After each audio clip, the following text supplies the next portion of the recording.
ఇప్పుడు మనతో పాటు వార్తాలి కుటీర్ వ్యవస్థాపకులు గోనెల కామేశ్వర గురు శివతేజ్ గారు ఉన్నారు. ఆయనతో మాట్లాడదాం. చక్కగా ఆ నవ్వు ఎక్కడ మిస్ అవ్వకుండా చక్కగా పలకరిస్తూ వెళ్తున్నారు. ఎక్కడి నుంచి వస్తుంది అంత ఓపిక? అసలు మా వెనకాల ఎనర్జీ అంతా అరుణాచలేశ్వరుదేనమ్మా.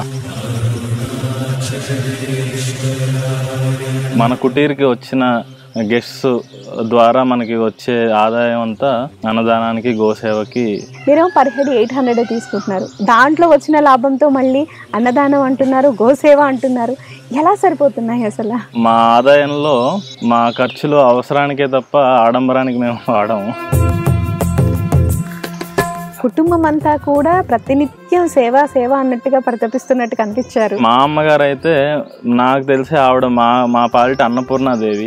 ఇంకా విశేషం ఏంటంటే ఆవిడ వండినంతసేపు లలిత సహస్రనామం చదువుతూనే వండుతారు. మీరు అమ్మవారి భక్తులను విన్నాము, అండ్ అమ్మవారికి గుడి కట్టాలి అనే ఆలోచన ఒకటి ఉంది అన్నట్టుగా కూడా విన్నాము.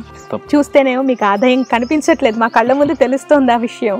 ఎలా అనుకుంటున్నారు, ఏం చేద్దాం అనుకుంటున్నారు? అసలు స్థలం వరకు తీసుకోవడం కుదురుతోంది.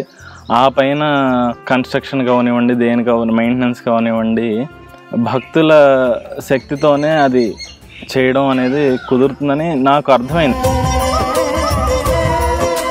సో 5,117 రూపాయలు ఒక చదరపు అడుగుకి. ఆ చదరపు అడుగుని వాళ్ళు దానంగా ఇవ్వచ్చు. అలా దానం చేసిన వాళ్ళకి సంవత్సరం వాళ్ళకి ఇన్ని రోజులని వాళ్ళకి వసతి అది ఉంటుంది ఫ్రీగా. 4 ముక్తిదాయక క్షేత్రాల మూర్తుల్ని ఒకేసారి వాళ్ళు దర్శించుకునే అవకాశం ఇవ్వాలనే ఒక సంకల్పం అన్నమాట. ఎవరైనా గర్భిణీ స్త్రీలు మీ దగ్గరికి వస్తే కమలాలయంలోనే డెలివరీ చేయించి తీసుకెళ్తారు అని చెప్పేసి గతంలో చేశారని మాట్లాడుతుంటే విన్నాను. నేను ఒక ప్రాజెక్ట్ అనుకుంటున్నాను, దాని పేరు గర్భాలయ. ఆడవారి గర్భమే ఒక దేవాలయం. డెలివరీ అయ్యాక అరుణాచలం వచ్చి ఒక దర్శనం చేసుకుని ఆయన చూపు బిడ్డ మీద పడినా కూడా చాలు. నమస్తే, వెల్కమ్ టు ఆధాన్. నేను దీప్తి మధుసూదన్ రెడ్డి. ఇప్పుడు మనతో పాటు వార్తాలి కుటీర్ వ్యవస్థాపకులు గోనెల కామేశ్వర గురు శివతేజ్ గారు ఉన్నారు. ఆయనతో మాట్లాడదాం. నమస్తే అండి. నమస్కారం. ఎలా ఉన్నారండి? బాగున్నానమ్మా. మేము అలా ఎంటర్ అవ్వగానే అసలు ఎంత చక్కగా నవ్వుతూ పలకరిస్తున్నారు మీరు, మీ కుటుంబం. చాలా చాలా హ్యాపీగా అనిపించిందండి. సో మీతో మాట్లాడాలి ఖచ్చితంగా అనేసి ఇలా కూర్చోబెట్టేశాను నేను మిమ్మల్ని. ఏంటండి, ఎక్కడి నుంచి వస్తుంది అంత ఓపిక? ఉదయం నుంచి రాత్రి పడుకునే అంతవరకు, ప్రతి ఒక్క రూమ్లోకి వెళ్ళేంతవరకు ఇంత చక్కగా ఆ నవ్వు ఎక్కడ మిస్ అవ్వకుండా చక్కగా పలకరిస్తూ వెళ్తున్నారు. ఎక్కడి నుంచి వస్తుంది అంత ఓపిక అసలు? ఓం గం గణపతయే నమః, శ్రీ గురుభ్యోం నమః, శ్రీమాత్రే నమః, ఆరూరా త్యాగేశ అరుణాచల శివ. మా వెనకాల ఎనర్జీ అంతా అరుణాచలేశ్వరుదేనమ్మా. చూడగానే ఎదురుగా ఆయనే కనిపిస్తున్నారు. సో మేము ఇక్కడికి వచ్చి ఒక 5 ఏళ్ళు అవుతుంది. అంటే ఇది వరకు మా ఫాదరు ఒక 40 yearsగా రమణాశ్రమానికి తెలుగు పబ్లికేషన్ సర్వీసెస్ అన్నీ చేశారనమాట. ఆయన తెలుగు ట్రాన్స్లేషన్స్, బుక్స్, చక్కటి ఇన్ఫర్మేషన్స్ ఉన్న 63 నాయనార్ల గురించి ఇన్ఫర్మేషన్ ఉన్న శివభక్త విలాసం, రూపుగీత, రమణులు చెప్పిన కథలు వంటి ఎన్నో పుస్తకాలు ఆయన స్వయంగా రచించారు, ట్రాన్స్లేట్ చేశారు. మా ఫ్యామిలీకి అరుణాచలేశ్వరుడితో ఎప్పటి నుంచో పరిచయం ఉంది. ఎప్పటికైనా ఇక్కడికి వచ్చి స్థిరపడాలనే ఒక ఆశ. అది అనుకోకుండా ఆయన ముందరే అనుమతి ఇవ్వడం వల్ల ఒక 5 ఏళ్ల క్రితం ఇక్కడికి వచ్చి సెటిల్ అయ్యి ఉన్నాం అన్నమాట. వచ్చిన తర్వాత అమ్మవారు అనుగ్రహం కలగటం, ఆవిడ ఒక అవకాశం, ఆవిడ్ని సేవించడానికి ఒక అవకాశం ఇవ్వడం, భక్తుల్ని సేవించడానికి ఒక అవకాశం ఇవ్వడంతో ప్రతిరోజు మన దగ్గరికి వచ్చిన వాళ్ళందరికీ అన్నదానం, తర్వాత పౌర్ణమికి విశేషంగా అన్నదానం ఇవన్నీ చేయడం జరుగుతూ ఉంది. మన కుటీర్కి వచ్చిన గెస్ట్స్ ద్వారా మనకి వచ్చే ఆదాయం అంతా అన్నదానానికి, గోసేవకి మీకు ఉపయోగించడం అసలు ఎక్కడ అవుతుంది. వస్తున్నాయండి? మీరు పర్ హెడ్ 800 రూపీస్ తీసుకుంటున్నారు. ఇక్కడ అరుణాచలం మొత్తంలో ఎక్కడ రూమ్ తీసుకోవాలన్నా మినిమమ్ 3000 పైనే ఉంటుంది. మీరేమో పర్ హెడ్ 800 తీసుకుంటున్నారు. దాంట్లో వచ్చిన లాభంతో మళ్ళీ అన్నదానం అంటున్నారు, గోసేవ అంటున్నారు. ఎలా సరిపోతున్నాయి అసలు? మా ఆదాయంలో మా ఖర్చులు అవసరానికే తప్ప ఆడంబరానికి మేము వాడము. అందుచేత మాకు పెద్ద అవసరాలు ఉండవు. మా అవసరం అంతా అమ్మవారికి పువ్వులు, స్వామివారికి అభిషేకానికి వస్తువులు తప్ప వేరే అవసరాలు మాకు పెద్ద ఉండవు. అందుచేత ఆ ఆదాయం అంతా సేవ కొరకు వినియోగించడం మాకు వీలవుతోంది. స్వామివారు అలా అవకాశం ఇచ్చారు. మాకు వేరే ఉద్దేశాలు ఏమీ మనసులో కలిగించకుండా కేవలం సేవ కొరకే వినియోగించేలాగా మాకు ఆ బుద్ధిని కల్పించారు అరుణాచలేశ్వరుడు. అల్టిమేట్గా అంటే మాకు మేము అరుణాచలేశ్వరుడికి ఒక సరెండరెన్స్తో ఇన్వెస్ట్ చేసుకుంటున్నది మా శరీరాన్ని, మా శక్తిని. సో మా ఇన్వెస్ట్మెంట్ అంతా ఇదే, మా యొక్క శక్తి, సేవ కొరకు మా శక్తి. సో ఆ చేసే సేవ మనం సంతోషంగా ఆనందంగా చేస్తేనే అది ఫలితం మేము కోరుకోము, కానీ స్వీకరించే వాళ్ళకి ఆనందంగా ఉండాలి కదా. మనం ఏదో చిరాగ్గా వాళ్ళకి పెడితే వాళ్ళకి స్వీకరించడానికి వాళ్ళకి మనసు కష్టంగా ఉంటుంది. అందుచేత అవతల వాళ్ళు ఆనందంగా స్వీకరించాలి. అలా స్వీకరించాలంటే మేము ముందర మా మనసు కాస్త ఆహ్లాదంగా ఉండాలి. అందుచేత ఎప్పుడూ మేము ఆయన స్మరణతో సాధ్యం సంతోషంగా ఉండడం. కోపం అనేది రాదా ఎప్పుడు? ఆయనకే తెలియాలి, అరుణాచలేశ్వరుడికే తెలియాలి. ఎందుకంటే నేను నా కోపం వచ్చినా, నవ్వు వచ్చినా, బాధ వచ్చినా, సంతోషం వచ్చినా అన్నీ ఆయన కలిగించేదే కాబట్టి ఆయన ఇష్టం అది. ఎప్పుడు ఎలా ఉండాలనేది, శ్వాస తీసుకోవాలన్నా, కన్ను ముయ్యాలన్నా, తెరవాలన్నా అంతా ఆయన ఆజ్ఞ, అనుజ్ఞ. అంచేత ఆయన ఇష్టం. ఇంకొకటి, ప్రతి పౌర్ణమికి కూడా మీరు ముందుకు వెళ్ళి అన్నదానం చేస్తారు భక్తులకి అని అన్నారు. అగ్నిలింగం దాటిన తర్వాత, సూర్యలింగం. అవునమ్మా, అవునమ్మా. ఇక్కడ మన కుటీరంలోనే వండిస్తాము. సాంబార్ అన్నం, లేదంటే పులిహారో, పెరుగన్నం. ఆ రోజు వాతావరణాన్ని బట్టి కొంచెం ఎండగా ఉంది అంటే పెరుగన్నంలా ఇస్తూ ఉంటాము. లేదు చల్లగా ఉంది వాతావరణం అంటే సాంబార్ అన్నం అలాంటివి ఇస్తూ ఉంటాం అనమాట. ఆ వాతావరణానికి అనుకూలంగా ప్రదక్షిణ చేసే భక్తులకి ఎలాంటి అసౌకర్యం కలగకూడదు. తిన్నా కూడా వాళ్ళకి నడిచే శక్తే రావాలి తప్ప అజీర్ణము అలాంటివి లేకుండా ఉండేలాగా మనం వాళ్ళకి ఆ రోజున వాతావరణాన్ని బట్టి ప్లాన్ చేసి వండి గిరి ప్రదక్షిణ రోడ్డుకి తీసుకెళ్ళి వాళ్ళకి. మీ కుటుంబం అంతా వెళ్ళిపోయి పనిచేస్తూ ఉంటారా? అవునమ్మా. మీరే కాదండి, నేను అబ్జర్వ్ చేసిన దాని ప్రకారం మీ కుటుంబం అంతా కూడా ప్రతినిత్యం సేవ అన్నట్టుగా పరితపిస్తున్నట్టు కనిపించారు. పెద్దవాళ్ళు, మీ తండ్రి గారు, అమ్మగారు, ముఖ్యంగా మా తాతగారు వాళ్ళ పరంపర నుంచి వాళ్ళకి అది ఒక అలవాటమ్మా. వాళ్ళు ఎంతో, అంటే ఈ రోజున మేము ఈ కుటీరంలో ఇలా కూర్చుని సేవ చేయడం పెద్ద గొప్ప విషయం కాదు. వాళ్ళు ఆ రోజుల్లో వాళ్ళకి కనీసం ఇల్లు లేని సమయంలో కూడా వచ్చిన అతిథులకి వాళ్ళు తినకుండా వాళ్ళు పచ్చడి మెతుకులు తిని వచ్చిన వాళ్ళకి పంచపక్ష పరవణాలు పెట్టి అలా చేసుకుంటూ వచ్చారు. వాళ్ళ కథలు వింటూ, సరే ఇక్కడ తిరువారూరు అని చెప్పి ఒక దివ్యమైన క్షేత్రం ఉంది. అక్కడ శివనడియార్స్ అని చెప్పి ఉంటారు. కుమార్ గారు అని చెప్పి ఒక ఆయన ఉంటారు అనమాట. వాళ్ళని చూసి ఎంతో ఇన్స్పైర్ అయ్యి ఇంకా ఇదే అసలు అంటే నాకు ఒక జీవం ఇది దీంట్లోనే కనిపించింది. సో ఆ ఇన్స్పిరేషన్తోనే ఈ వ్యవహారం అంతా మొదలుపెట్టాము.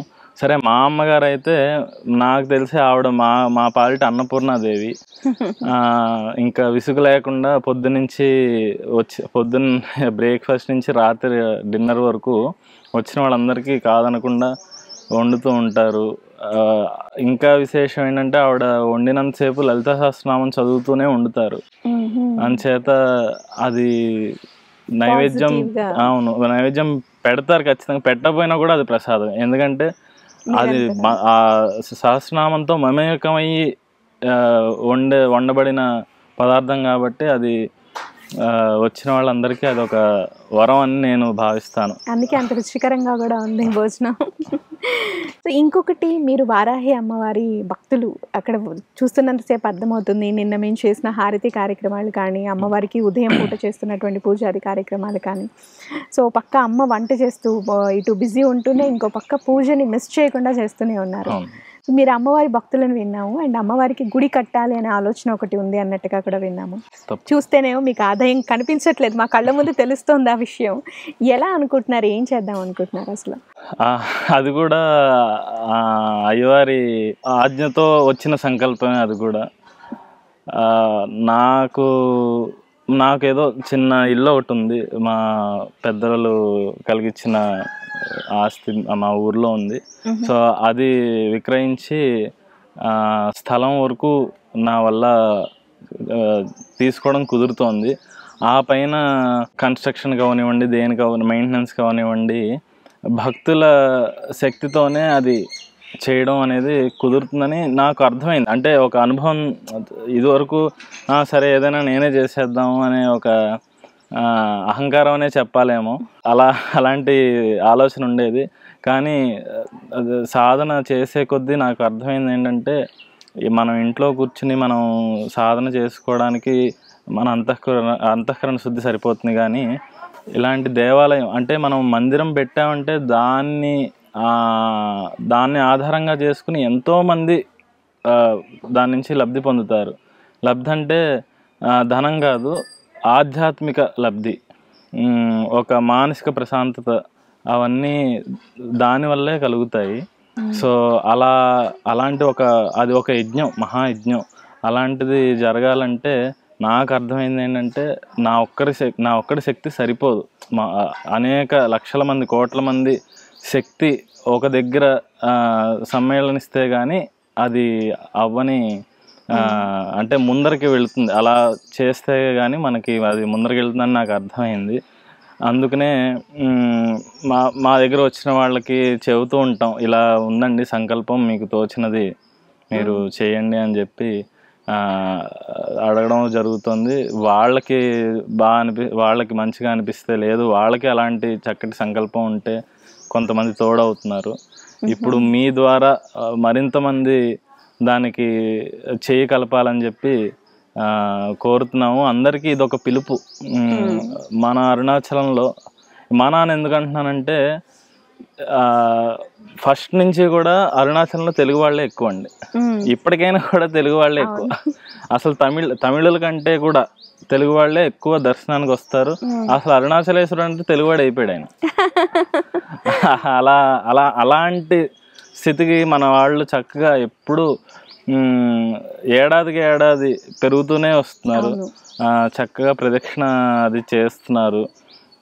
ఇదే సందర్భంగా ఇంకొక ప్రదక్షిణ చేసేవారందరికీ ఒక్క చిన్న మనవి చేయదలుచుకుంటున్నాను. ఏంటంటే, ప్రదక్షిణ చేసినంతసేపు మౌనంగా, ఎలాంటి పాటలు లేకపోతే ప్రవచనాలు కుదిరితే వినకుండా మౌనంగా చేయండి. 14 కిలోమీటర్లు మీరు ఎంతో ప్రయాసపడి, ఎంతో కష్టపడి, ఎంతో శారీరక శ్రమతో మీరు 14 కిలోమీటర్లు నడుస్తారు.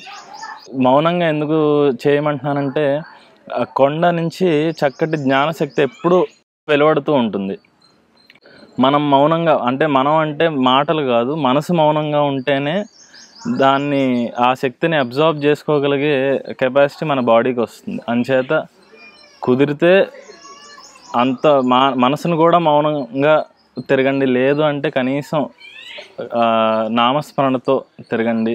ఎలాంటి మాటలు కానీ లేకపోతే ఏదో పాటలు వింటూ కానీ పాటలు వినడం వల్ల మీరు సౌండ్ ఎక్కువ పెడితే పక్కన వాళ్ళకి కూడా అది డిస్టర్బెన్సే.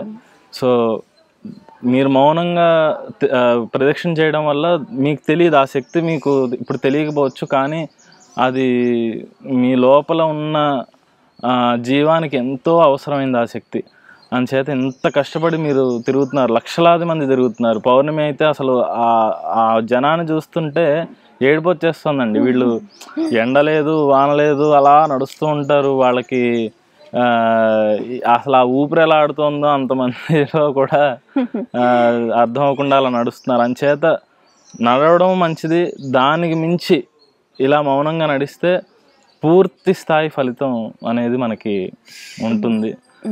అంచేత ప్రదక్షిణ చేసేటప్పుడు కొంచెం మౌనంగా చేయడానికి ప్రయత్నించండి. మనం ఆ వారాహి అమ్మవారి ఆలయం గురించి మాట్లాడుకుంటున్నాం ఇందాక. సో ఆలయ నిర్మాణానికి అయితే మీరు స్థలానికి అయితే మీ దగ్గర డబ్బులు ఉన్నాయన్నారు. ఇప్పుడు నిర్మాణానికి మీరు ఏం ఎక్స్పెక్ట్ చేస్తున్నారు? దాతలు ఎవరైనా డబ్బులు ఇవ్వాలి అంటే ఏ విధంగా ఇవ్వాలి, ఎలా ఉంటుంది? మేము మినిమం అది ఇది అని చెప్పట్లేదమ్మా, వారికి తగినంత వాళ్ళు చేయడం మంచిది. ఎందుకంటే వాళ్ళ స్థాయి, వాళ్ళ ఆర్థిక లిమిటేషన్స్ వాళ్ళకి తెలుస్తాయి. వాళ్ళకి ఎలా అనిపిస్తే వాళ్ళు చేయొచ్చు. కానీ మేము లేదు ఫలానా ఒక దీంట్లో చేద్దాం అనుకుంటున్నాము అని వాళ్ళకి ఒక సంకల్పం ఏమన్నా ఉంటే ఒక అడుగుకి, చదరపు అడుగుకి 5,117 రూపాయలు మనకి అవుతుంది. కొనడానికి అవనివ్వండి, కన్స్ట్రక్షన్కి అవనివ్వండి, తర్వాత మెయింటెనెన్స్కి అవనివ్వండి, అన్నిటికీ కలిపి సుమారుగా అలా అవుతుంది. సో 5,117 రూపాయలు ఒక చదరపు అడుగుకి వాళ్ళు ఆ చదరపు అడుగుని వాళ్ళు దానంగా ఇవ్వచ్చు. అలాగే 117 చదరపు అడుగులు అంటే దగ్గరగా మనకి ఒక 6 లక్షలు వస్తుంది. 5,90,000 ఏదో చిల్లర వస్తుంది.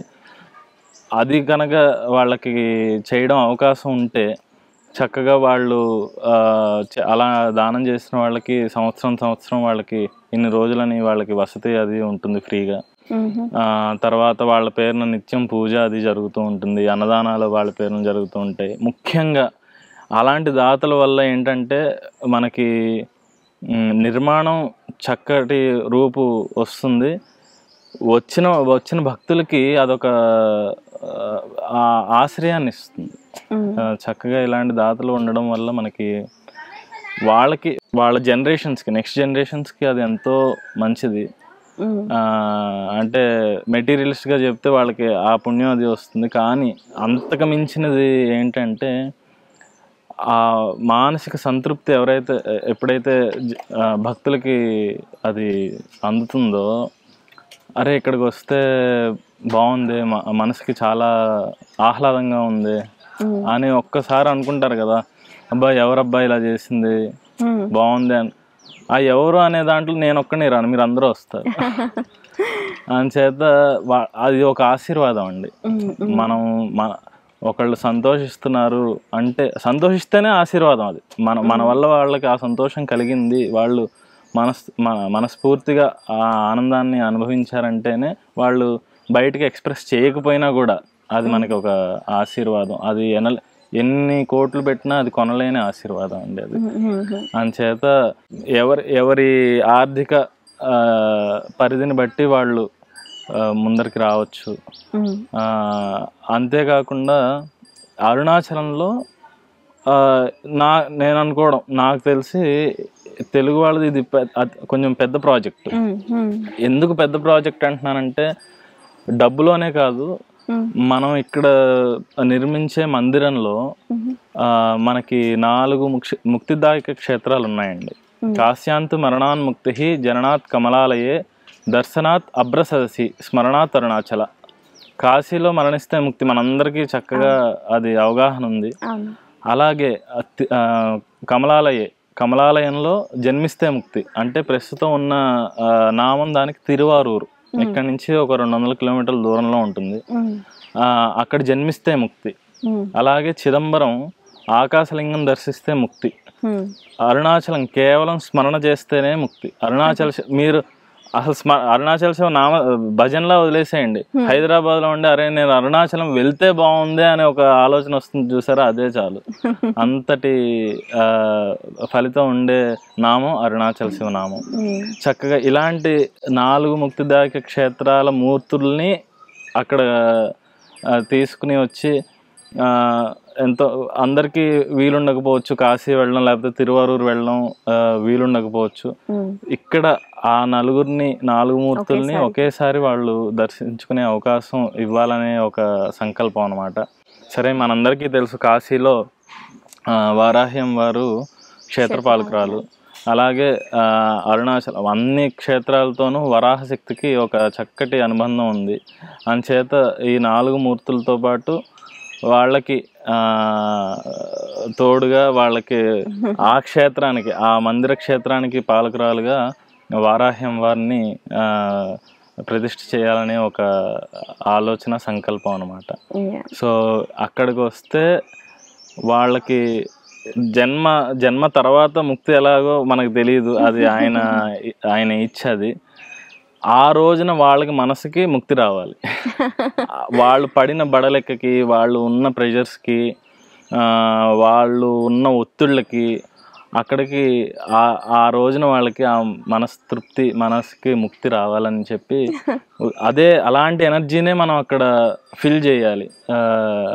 అంటే అక్కడ ఎంతో సాధన చేయాల్సి ఉంటుంది. సో అలాంటి ఒక క్షేత్రాన్ని మనం ఏర్పాటు చేయాలనే ఒక సంకల్పం అమ్మా ఇది. మీరు చెప్తుంటేనే ఆలయం నేను ఊహించుకుంటుంటే ఎంత అద్భుతంగా అనిపిస్తుందో.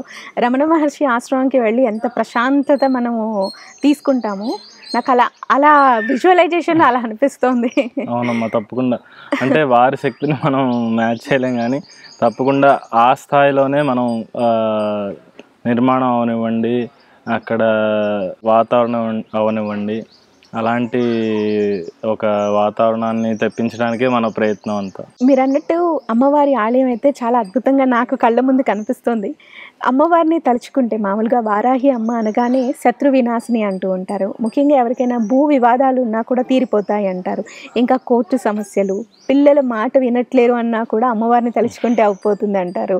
ముఖ్యంగా భార్యాభర్తల మధ్య మనస్పర్ధలు ఉన్నా కూడా ఎవరైనా సరే అమ్మవారిని అలా తలుచుకొని అమ్మవారిని మొక్కుకున్నా లేదా హోమం చేయించుకున్నా ఇలా తీరిపోతాయని విన్నాను నేను చాలాసార్లు. ఇప్పుడు మీరు అమ్మవారి ఆలయమే కడుతున్నారు, పైగా 4 పుణ్యక్షేత్రాలకి సంబంధించినటువంటి ఆ దివ్యమూర్తులను కూడా అక్కడ నెలకొల్పుతున్నారు.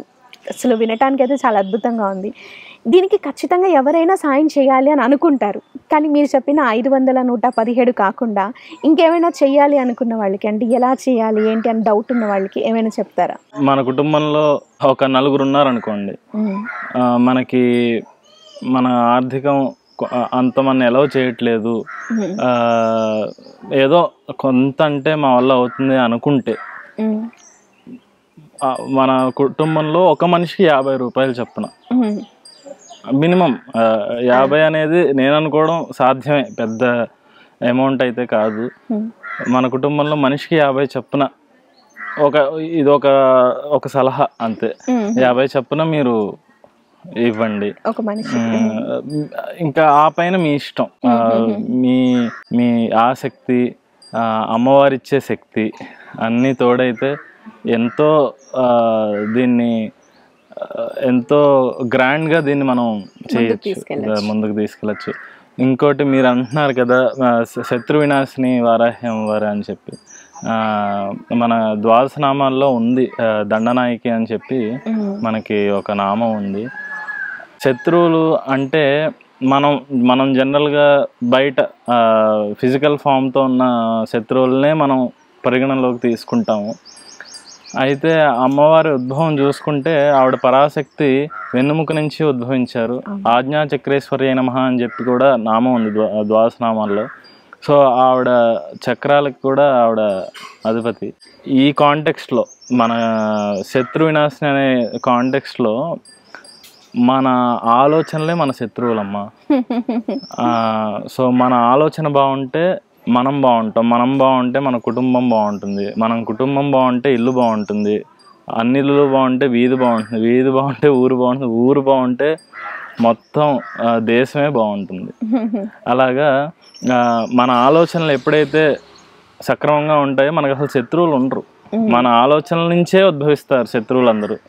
సో వారాహ్యం వారు దండనాయకి అనేది చాలా కరెక్ట్ అయిన ఒక నామం. అయితే ఆ శత్రువులు మన ఆలోచనల్ని సరిచేయగలిగే శక్తి వారాహ్యం వారికి ఉంది. అంచేత మన ఆలోచనతోనే అన్నీ సరైపోతాయమ్మ. ఇప్పుడు మీరు అంటున్నట్టు పిల్లలు మాట వినకపోవడం అనివ్వండి, లేకపోతే దంపతుల మధ్య ఏదో మనస్పర్ధలు అవనివ్వండి, ఇవన్నీ కూడా పరస్పర ఆలోచనలు అన్నీ సరయ్యాయి అనుకోండి, అన్నీ అంతే. పెద్దలు అన్నారు కదా, అందుకే నోరు మంచిదైతే ఊరు అంతే అమ్మా. సో అలాగా వారాహ్యం వారు మన ఇంటర్నల్ ఇప్పుడు అంటున్నారు కదా చాలా మంది ఇన్నర్ ఇంజనీరింగ్ అంటున్నారు చూసారా, ఆవిడ దానికి హెడ్ అనమాట. చాలా మంచి పేరు చెప్పారు. రైట్. ఇంకొక డౌట్ అండి, మీరు ఇందాక చెప్తున్నప్పుడు కమలాలయం గురించి కూడా చెప్పారు. అక్కడ కానీ ఎవరైనా గర్భిణీ స్త్రీ డెలివరీ అయితే పుట్టగానే ఆ బిడ్డ ముక్తి పొంది పుడతారు అని చెప్పేసి అన్నారు కదా. అండ్ నేను విన్నాను నిన్న మాట్లాడుతున్నప్పుడుగా, అమ్మవాళ్ళు మాట్లాడుతున్నప్పుడు విన్నాను, ఎవరైనా గర్భిణీ స్త్రీలు మీ దగ్గరికి వస్తే వాళ్ళని డెలివరీ వరకు మీరు చూసుకొని చక్కగా కమలాలయంలోనే డెలివరీ చేయించి తీసుకెళ్తారు అని చెప్పేసి గతంలో చేశారని మాట్లాడుతుంటే విన్నాను. అలాంటి ప్లాన్స్ ఏమైనా ఉన్నాయా? ఖచ్చితంగా ఉందమ్మా. నేను ఒక ప్రాజెక్ట్ అనుకుంటున్నాను, దాని పేరు గర్భాలయ. మన అంటే ఆడవారి గర్భమే ఒక దేవాలయం. అందులో నుంచే శక్తులు అవనివ్వండి, పురుషులు అవనివ్వండి, అక్కడి నుంచే ఉద్భవిస్తారు. సో మనం పిల్లల మీద పెట్టే మొట్టమొదటి ఇన్వెస్ట్మెంట్ మనం అంటే స్త్రీలు గర్భంతో ఉన్నప్పుడు వాళ్ళు పరమాత్మలుగా బయటికి రావాలి అంటే ఆ బీజం పడినప్పుడే దానికి ఆలోచన బీజం కూడా మనమే కల్పించాలి. సో మనందరికీ చక్కగా పరిచయం ఉన్న కథ ప్రహ్లాదుని కథ. సో ఆయన కూడా గర్భంలోనే ఉండి అన్ని చక్కగా తెలుసుకున్నారు, అభిమన్యుడు. కరెక్ట్గా. సో అదే ఒక ఇన్స్పిరేషన్తో గర్భిణీ స్త్రీలకి చక్కటి వాతావరణం కల్పించి, ఒక ఆహ్లాదమైన వాతావరణం, ఒక అంటే గర్భం దాల్చిన స్త్రీకి ఎన్నో మూడ్ స్వింగ్స్ అవనివ్వండి, వాళ్ళకి ఆ టైంలో వచ్చే హార్మోనల్ రషెస్ అవనివ్వండి, ఇప్పుడున్న సిటీస్లోనూ అక్కడ అంటే పాపం ఇంట్లో వాళ్ళందరికీ జాబులకు వెళ్ళాలి, ఇప్పుడు వాళ్ళకి జాబ్ వెళ్ళకపోతే కానీ పొట్ట గడవదు కాబట్టి ఆ హడావుడుల్లో అవనివ్వండి, దీని మీద కాన్సన్ట్రేషన్ ఎక్కువ చేయడం కుదరట్లేదు. అంచేత ఒకటి వాతావరణం, ఇంకోటి చక్కటి సత్సంగం, చక్కటి భజనలు, చక్కటి మంత్రాలు. గర్భంతో ఉన్నప్పుడు అలాంటి వాతావరణంలో ఉంటే లోపల పెరిగే పిల్లలకు కూడా అది ఎంతో మంచిది. వాళ్ళు బయటకి వచ్చిన తర్వాత కూడా వాళ్ళ ఆలోచన విధానం కూడా చక్కగా ఆ దారిలోనే వెళ్తుంది, ధార్మికంగానే వెళ్తుంది ఇలాంటి పనులు చేసినప్పుడు. అంచేత గర్భాలయం అనేది నా ప్రాజెక్ట్ పేరు. దాంట్లో వాళ్ళకి స్థిరంగా ఉన్నప్పుడు గర్భం ఒక 4వ మాసంకి వచ్చాక స్థిరంగా ఉంటుంది. సో ఆ టైం నుంచి మన దగ్గరికి దానికి ఏర్పాట్లు చేస్తున్నాము. సో ఆ టైం నుంచి మన దగ్గర గర్భ సంస్కారాలు, చక్కటి పూజలు, సత్సంగాలు, ఒక ఏంటంటే మనసుకి ఆహ్లాదంగా ఉండే ఒక వాతావరణాన్ని కల్పిస్తూ, వాళ్ళకి టైం వచ్చినప్పుడు 8th monthలోనూ వాళ్ళని తిరువారూరుకి తీసుకువెళ్ళి అక్కడ వాళ్ళకి చక్కటి మెడికేషను, చక్కటి డెలివరీ, అది నా సాయశక్తుల వాళ్ళకి ఒక సపోర్ట్ ఇచ్చి, అలాగే డెలివరీ అయ్యాక ముక్తి క్షేత్రాల్లో ఒకటైన చిదంబరం దర్శనం చేయించి అరుణాచలంలో ఒక వారం రోజులు, అంటే వాళ్ళ ఇష్టం పాపం, వాళ్ళు డెలివరీ అప్పటి వరకే చాలా ఒగ్గబట్టుకుని ఉంటారు. డెలివరీ అయిన తర్వాత ఊరు వెళ్ళాలి, మన ఇంట్లో ఉండాలి, అలాంటి చక్క ఆశలు అవన్నీ ఉంటాయి. సో అరుణాచలం వచ్చి ఒక దర్శనం చేసుకుని, గుడి కూడా మీకు వీలకపోతే పర్వాలేదు, అరుణాచలేశ్వరుడు కొండ ఉన్నారు, కొండే ఇక్కడ దేవుడు, అసలు ఆదిలింగం కొండ. మనకి శివుడు మనకి లింగ రూపంలో ఉద్భవించిన మొట్టమొదటి ప్రదేశం అరుణాచలం. అంచేత ప్రదక్షిణ రోడ్ నుంచి ఆయన్ని చూసినా చాలు, అసలు బిడ్డ మన చేతిలో ఉండి ఆయన కృపాకటాక్షాలు, ఆయన చూపు బిడ్డ మీద పడినా కూడా చాలు. చక్కటి రేపటి తరం చక్కగా తయారవుతుంది. ఇలాంటి చిన్న కష్టం, ఒక 6-7 నెలల కష్టం, కానీ రేపటి జనరేషన్స్ అవనివ్వండి, రేపటి దేశం అవనివ్వండి, ఎంతో చక్కగా వృద్ధి చెందుతుంది. మన ఇండియాలోనే అత్యధికంగా ఉంటారు యూత్.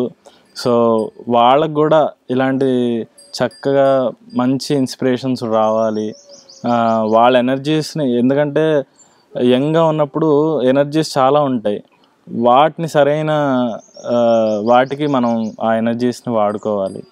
అంచేత అది ఇది ఇంకా చాలా హోంవర్క్ స్టేజ్లో ఉంది ఈ ప్రాజెక్ట్. బట్ మా దగ్గరికి లేదు, ఇప్పుడే మేము చేసుకుంటాం అన్నా కూడా మేము వాళ్ళకి మాకు కుదిరిన సపోర్ట్ మేము ఇస్తున్నాము. సో దీన్ని అంటే ప్రాపర్ గైడెన్స్తో ఉండే ఒక ప్రాజెక్ట్ని మనం ఇంకా మాకు టైం పడుతుంది దాన్ని బిల్డ్ చేయడానికి. బట్ నాకు జీవశక్తి ఉన్నంత వరకు ఉండే లోపు ఖచ్చితంగా దాన్ని ఒక మెట్టు ఎక్కించాలి, దాన్ని ఒక ట్రాక్లోకి పెట్టాలని ఒక ఆశ, ఆకాంక్ష.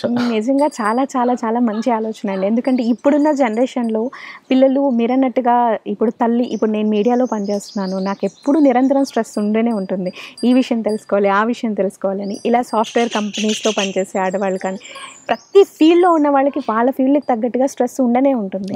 అలాంటి వాళ్ళు డెఫినెట్గా ఇలాంటివి చూస్ చేసుకుంటే పుట్టే పిల్లలైనా చాలా ప్రశాంత వాతావరణంలో చక్కగా పుడతారు. లేదు అంటే పుట్టే పిల్లలు కూడా అంతే వైల్డ్గా తయారవుతున్నారు. నిజంగా ఈ కాలంలో చిన్నపిల్లలు కూడా ఎక్కువగా సైకియాట్రిస్ట్ల దగ్గరికి వెళ్ళాల్సిన పరిస్థితులు వస్తున్నాయి. బట్ నిజంగా ఇది చాలా చాలా చాలా మంచి ఆలోచన అండి. తొందరలో మీరు స్టార్ట్ చేయాలి అని నేను కోరుకుంటున్నాను. వారాహి అమ్మవారు యాక్చువల్గా ఈ కన్వర్జేషన్లో మా దగ్గర ఉన్న వారాహి అమ్మవారి పేరు విశ్వపౌత్రిణి అనమాట. పౌత్రిణి అనేది కూడా ద్వాదశనామాల్లో ఒకటి. సో పౌత్రిణి అంటే ఒక అర్థం ఏంటంటే పోషణని ఇచ్చేది. సో విశ్వపౌత్రిణి అంటే విశ్వానికి పోషణ ఇచ్చేది. విశ్వం అంటే ఆల్రెడీ ఉన్న యూనివర్స్ ఒకటి, కొత్తగా పుట్టబోయే బిడ్డలు ద్వారా తయారు చేయబడే యూనివర్స్ ఒకటి. సో ఇద్దరికి పోషణ ఆవిడ కల్పించాలనే ఉద్దేశంతో ఆవిడ పేరు విశ్వపౌత్రిని అని చెప్పి పెట్టాము. ఆవిడ ఈ ప్రాజెక్ట్కి ఆవిడ సపోర్టు, ఆవిడ శక్తి, ఆవిడ అనుగ్రహం ఎంతో మా మీద ఉండాలి అనే సంకల్పంతో ఆవిడ్ని శాంత స్వరూపిణిగా మేము ఆరాధిస్తున్నాము. బహుశా చాలామంది దీన్ని కొంచెం తప్పు పట్టచ్చు, కానీ మనం దైవం అంటే ఏం లేదండి, మనం చూసి మనం అంటే ఆవిడ్ని మనం ఎలా చూస్తున్నాం వాళ్ళు మనం అలా చూస్తారు. సో మనం తల్లిగా చూస్తే ఆవిడ మనని ఖచ్చితంగా తల్లిగానే అనుగ్రహిస్తుందని నా నమ్మకం. అరుణాచలేశ్వరుడు ఉండగానే ఉన్నాడు, ఆయన ఒక ప్రేమ ముద్ద ఆయన. ఆయన యొక్క ప్రేమ, ఈవిడి యొక్క శక్తి ఇక్కడ మన దగ్గరకు వచ్చిన వాళ్ళందరికీ, మన దగ్గరికి రాకపోయినా కూడా అందరికీ మొత్తం సర్వేజన సుఖినో భవంతు, అందరూ బాగుండాలి. అందరూ బాగుంటేనే మనము బాగుంటాం. సో అందరికీ ఆవిడ కృపాకటాక్షాలు అందరి మీద ఉండాలి. అందరూ ముందర ఆర్థికంగా ఆర్థిక సమస్యలు తరతరాలుగా వచ్చేవే, కానీ మానసిక సమస్యలే ఈ మధ్యన వస్తున్నాయి. అవునండి. అంచేత అందరి మనసులు ప్రశాంతంగా ఉండాలి. వాళ్ళు లేవగానే టెన్షన్తో లేవకూడదు, నవ్వుతో లేవాలి. నిద్ర లేచేటప్పుడు నవ్వుతో లేస్తే అదే ఒక వరం అండి. ఇది వరకు 100 ఏళ్ళు బతికేవాళ్ళు ఏవో పరిగెత్తేవారు, ఇప్పుడు 50 ఏళ్ళు బతికితే పెద్ద విషయం. ఈ 50 ఏళ్ళు మనం చక్కగా హ్యాపీగా ఎవరిని ఇబ్బంది పెట్టకుండా, కుదిరితే నలుగురిని సంతోషపెడుతూ, కుదరలేదా ఎవరిని ఇబ్బంది పెట్టదు చాలు, అలా సాగితే జీవితం అదే పెద్ద వరం అందరికీ. నిజంగా శివతేజ్ గారు, మీతో మాట్లాడడానికి చాలా చాలా సంతోషంగా ఉంది. మీ మాటలు మీ మనసులాగే చాలా చక్కగా ఉన్నాయి. అండ్ నాకు ఇక్కడ వాతావరణం అయితే చాలా చాలా నచ్చింది. అండ్ మీరు ఇందాక చెప్పినట్టు విశ్వపౌత్రిని అమ్మవారిని పెట్టారన్నారు. ఆమె పోషణలో మీరు ఇంకా సుభిక్షంగా ఉండి ఇలాగే అందరినీ చూసుకోవాలని మనస్ఫూర్తిగా కోరుకుంటున్నానండి. Thank you.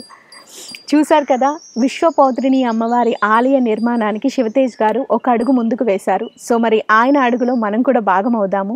ఖచ్చితంగా మీకు తోచినంత సాయం చేయండి. ఆ అమ్మవారి పేరులోనే ఉంది విశ్వపౌత్రిని అని చెప్పేసి. మీరు ఎంత సాయం చేసినా తిరిగి అమ్మవారు మీకు అంతకు మించి కలిగిస్తారు. నేనైతే ఖచ్చితంగా చెప్పగలను. నేను స్వయంగా వారాహి అమ్మవారి పూజ చేసి ఎక్స్పీరియన్స్ చేసిన అమ్మాయిగా చెప్తున్నాను అనమాట. కాబట్టి మీకు వీలైనంతగా ఆయనకి తోడుగా నిలవండి. Thank you.